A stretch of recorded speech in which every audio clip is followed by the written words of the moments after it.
একজন খুব জ্ঞানী হতে পারেন, নৈষ্ঠিক ব্রহ্মচারী হতে পারেন, জিতেন্দ্রিয় হতে পারেন, নির্লোভ মানে কোনো লোভ নেই, নির্লোভ হতে পারেন, অহংকার হতে পারেন,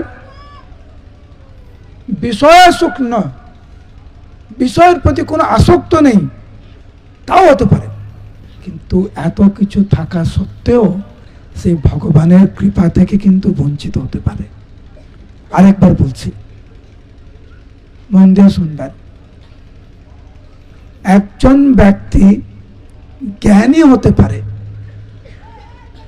নৈষ্ঠিক ব্রহ্মচারী হতে পারে, জিতেন্দ্রিয় হতে পারে, অহংকার হতে পারে, জাগতিক কামনা বাসনা শূন্য হতে পারে, কিন্তু ভগবানের কৃপা থেকে সে বঞ্চিত হতে পারে।